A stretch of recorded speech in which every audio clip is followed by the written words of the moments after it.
Never stop to notice how your thoughts shape your entire reality. Every belief, every internal dialogue, and even those quiet whispers in your mind, each one becomes the lens through which you view the world.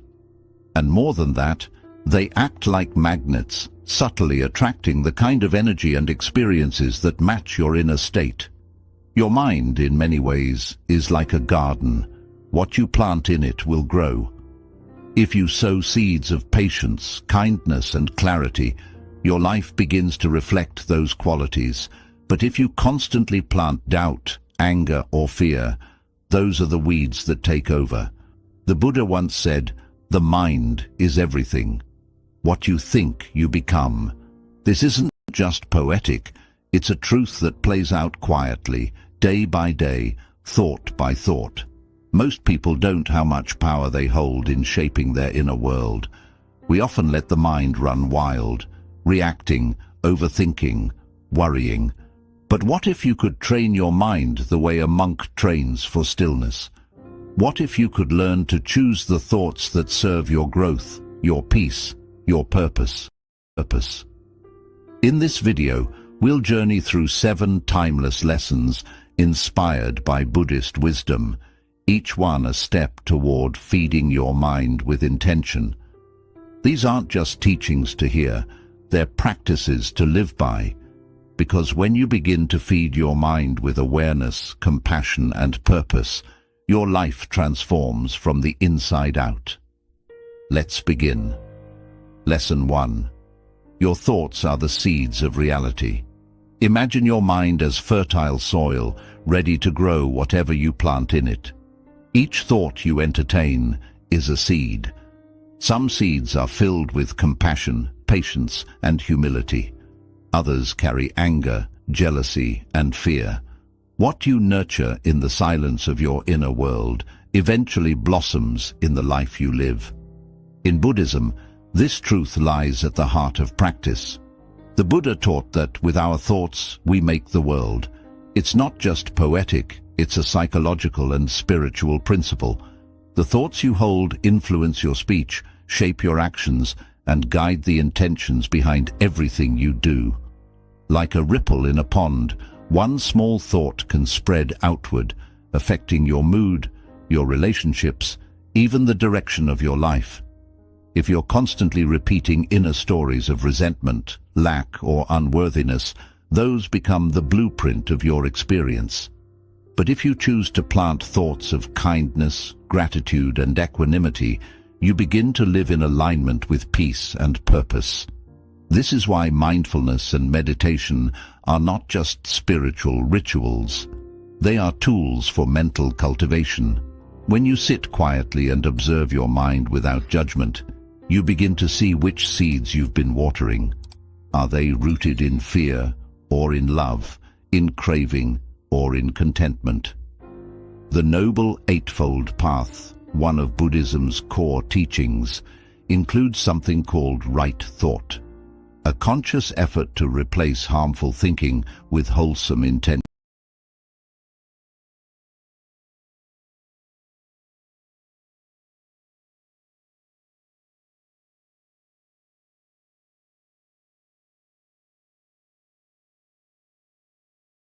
Spiritual rituals. They are tools for mental cultivation. When you sit quietly and observe your mind without judgment, you begin to see which seeds you've been watering. Are they rooted in fear or in love, in craving or in contentment? The Noble Eightfold Path, one of Buddhism's core teachings, includes something called right thought, a conscious effort to replace harmful thinking with wholesome intention. It's a reminder that every mental habit either builds a bridge to peace or a wall of suffering. So the next time a thought arises, pause. Ask yourself, is this a seed I want to grow? तुम लोग driving licence बनवाने के लिए कहाँ जाते हो? RTO. छोड़ दो भाई, ड्राइविंग लाइसेंस बनवाने के लिए To grow. Because over time, those thoughts will take shape in your reality, in your words, in your choices, in the very fabric of your life. Feed your mind with the thoughts you want to live, and you'll find the outer world slowly begins to reflect the calm, clarity, and kindness blooming within you. Lesson 2. Guard the gates of your mind. Think of your mind like a sacred temple. Every sight, sound, and word you allow in is like a visitor entering that temple. Some come with peace, others come to stir chaos. And yet, most of us leave the doors wide open, letting in noise, negativity, and nonsense, without even realizing the damage it causes. In Buddhism, this practice is known as guarding the doors. Being deeply mindful of what we allow into our consciousness through what we see, hear, read, and engage with. Why? Because the mind is impressionable. What it absorbs, it mirrors. If you're constantly surrounded by conflict, gossip, fear-driven media, or people who drain your energy, your inner world starts to reflect that chaos. The peace you're searching for gets buried under noise that was never yours to carry. But you have the power to choose your inputs. You get to decide what enters your mental space. Start asking yourself, what am I feeding my mind today? Instead of waking up and scrolling through anxiety-filled headlines, try listening to a short Dharma teaching. Swap out shallow conversations for meaningful connections that nourish your soul. Spend a few quiet moments in nature, letting the wind, the trees, the silence become your teachers. Even small choices can shift your entire inner atmosphere. Reading a verse from the Dhammapada, sitting in silence with your breath, or simply limiting your time around toxic influences. These aren't grand gestures, but they are sacred ones. Each choice you make becomes a step toward mental clarity, emotional balance, and spiritual grounding. Remember this: your environment becomes your mindset, so shape it with intention. Surround yourself with what uplifts, calms, and aligns you with the person you're becoming. The mind doesn't forget what it sees and hears, so let it witness beauty, let it hear truth, let it absorb peace. Lesson 3. Break free from autopilot thinking. Have you ever caught yourself reacting before you even realize what you're doing, snapping at someone, spiraling into worry, or repeating the same argument in your head for the 100th time? This is what the Buddha warned us about: the trap of mindless reactivity. It's like living your life with your eyes half closed, stumbling through moments on autopilot, driven by old patterns, old pain, and unconscious fears. These reactions aren't really you. They're echoes from the past, programs installed long ago by trauma, conditioning, or years of unchecked habit. The problem is, the more we feed these automatic responses, the deeper they root themselves in our minds. We become prisoners of our own thoughts, replaying the same stories, feeling the same emotions, and wondering why peace always feels just out of reach. But here's the powerful truth: you don't have to live like that. Buddhist practice teaches us to pause, to become the silent witness instead of the reactive mind. That pause is everything. It's the space where awareness enters. When you notice yourself triggered, overwhelmed, or frustrated, don't fight it. Just pause. Breathe. Observe the thought behind the emotion. Is it fear whispering in your ear? Is it anger clinging to old wounds? Is it jealousy disguised as comparison? Name it gently, no judgment. And then, choose again. Choose a response aligned with clarity. Choose compassion over defensiveness, patience over irritation, stillness over reaction. Every time you break free from autopilot thinking, you reclaim a piece of your freedom. You stop being a slave to your emotions and start becoming the master of your mind. Over time, your reactions soften, your presence strengthens, and your life begins to reflect the stillness you've cultivated inside. Don't underestimate this one shift. It's not just about controlling reactions. It's about transforming your entire inner world. Lesson 4. Reframe every challenge as a gateway to wisdom. Life doesn't ask for your permission before it tests you. The heartbreak, the loss, the job you didn't get, the people who let you down, these moments arrive uninvited. And our first instinct? To resist, to ask, why is this happening to me? To turn away from pain and grasp for comfort. But Buddhism invites us to ask a different question. What if this suffering is not a curse, but a teacher? The Buddha never promised a life without pain, embracing discomfort, waking up before dawn, sitting still for hours, walking barefoot through cold streets. Why? Because they understand something many of us forget, that true strength is born in the fire of challenge. When we stop asking, how do I avoid this pain? And start asking, what is this moment trying to teach me? Everything changes. Maybe the breakup is teaching you self-worth. Maybe the failure is showing you humility. Maybe the delay is building your patience. Maybe the loss is guiding you to let go. This shift in perspective doesn't erase the pain, but it reclaims your power within it. It says, I will not run, I will not numb. I will sit with this discomfort and learn. This is how suffering becomes sacred, how wounds become windows, how darkness becomes the soil where wisdom grows. So the next time life gets heavy, don't close your heart. Open it. Let the challenge pass through you, not just over you. Ask gently, what is life teaching me here? Because when you feed your mind with this question, something beautiful begins to grow. Resilience, clarity, and a quiet strength that no storm can shake. Lesson 5. Make gratitude your daily ritual. Gratitude in Buddhism isn't just a polite response or a fleeting feeling. It's a practice, a form of mindfulness that gently brings us back to the present moment and reminds us, we already have enough. You see, the human mind is restless by nature. It constantly scans for what's missing. More success, more love, more peace, always reaching forward, always craving. The Buddha taught that this endless desire is the root of suffering. But what if there was a simple, silent act that could ease that suffering? That act is gratitude. When we practice gratitude, we're not just listing things we like, we're retraining the mind. We're choosing to pause and recognize what is, rather than what isn't. And that shift is powerful. It softens our cravings and fills our hearts with quiet contentment. Start small. Before you reach for your phone in the morning, breathe. Think of 3 things you're thankful for. The morning light spilling through your window. The quiet hush before the world awakens. The warmth of the bed that held you through the night. These aren't grand moments, they're ordinary. But in those ordinary moments lie extraordinary peace.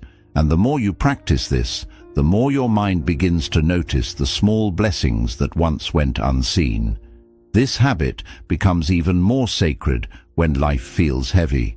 When the world seems to close in, the practice of gratitude becomes a light, revealing that even amid struggle, there is something good.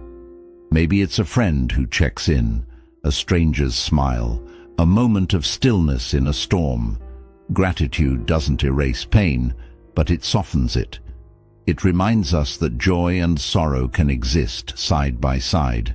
That fulfillment isn't about having more, but about seeing clearly. Over time, something beautiful happens. Your mind begins to settle. The chase for something else begins to fade, and in its place grows a gentle appreciation for what is already here. This is not just a mental exercise, it's a spiritual awakening.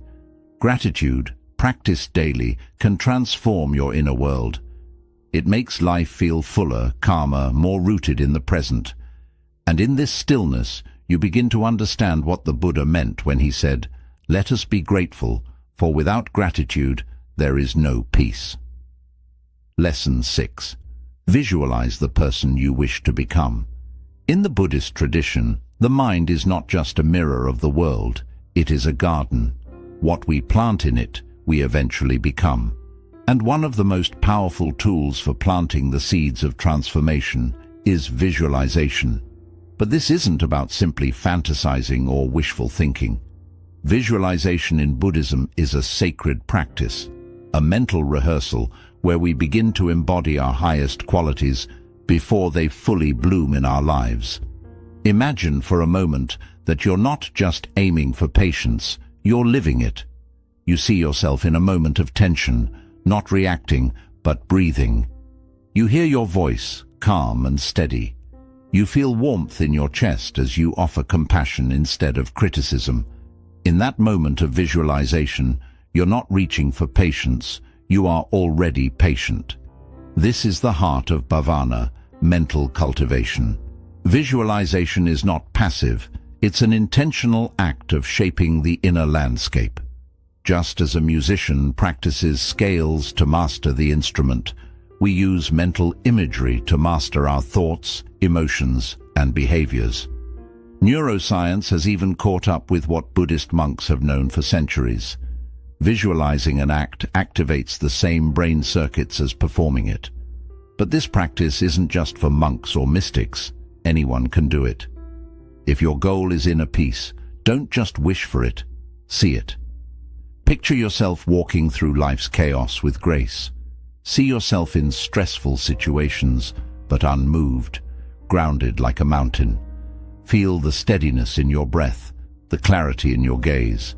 Make this image vivid, hear the ambient sounds, notice the colors around you, even sense the temperature in the air.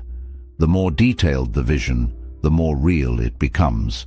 And soon, it isn't just an image, it's a guide, an internal compass you return to when life tries to throw you off course. This is how visualization bridges the gap between the person you are and the person you are becoming. It softens self-doubt, rewires limiting beliefs, and rewrites the inner narrative from "I hope to be calm" to "I am becoming calm," and the shift is subtle but profound. Rather than seeing yourself as someone lacking peace or discipline or compassion, you begin to see those qualities as already within you, waiting to be expressed. Visualization helps you uncover your true nature, not fabricate it. In Buddhism, this is not about striving to be better in the worldly sense. It's about returning to your original self, the one already full of wisdom, clarity, and kindness. The Buddha never said you needed to add something to be whole. He taught that you simply need to uncover what's already there beneath the noise. Visualization is how we water the seeds of this inner wisdom.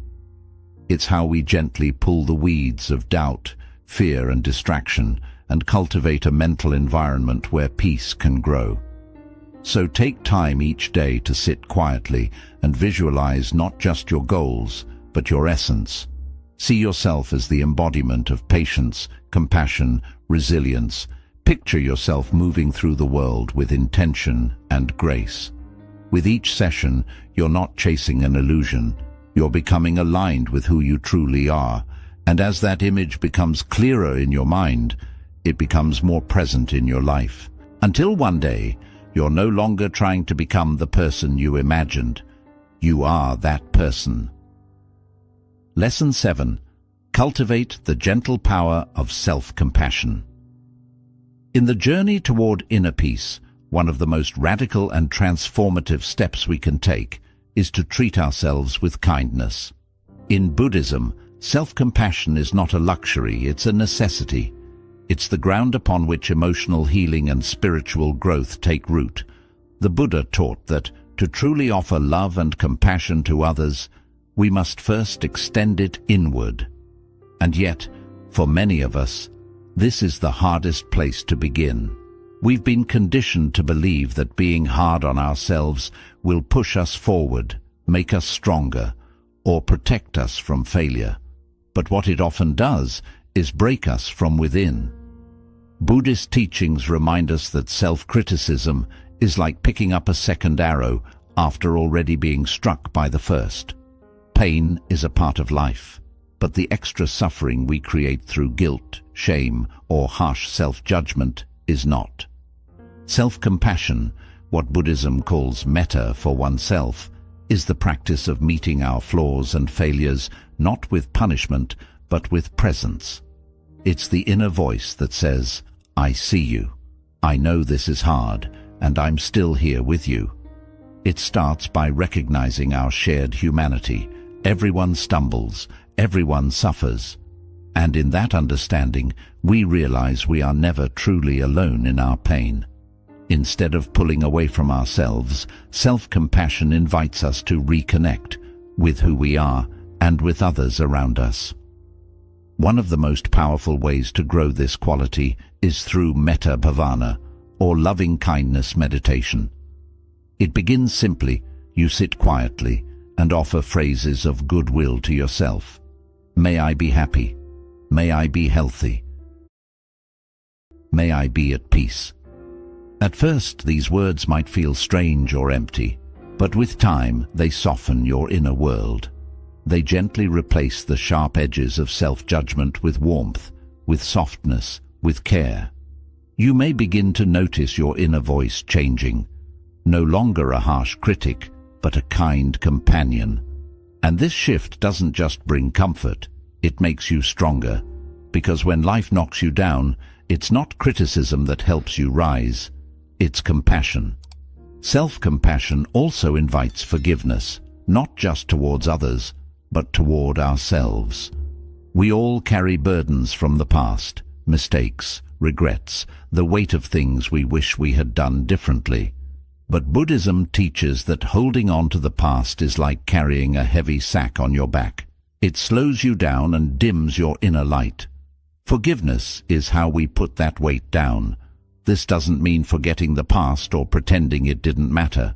It means seeing it clearly, learning from it, and then choosing to move forward, lighter, freer, and wiser. Just as important is the understanding of anatta, or non-self. This teaching reminds us that we are not a fixed identity. We are not defined by the worst thing we've done or the harshest thought we've ever had. We are always changing, always becoming. And when we truly accept this, we stop clinging to old versions of ourselves. We open the door to transformation. This mindset becomes a stable foundation. Instead of constantly seeking approval or fearing rejection, we learn to become our own source of support.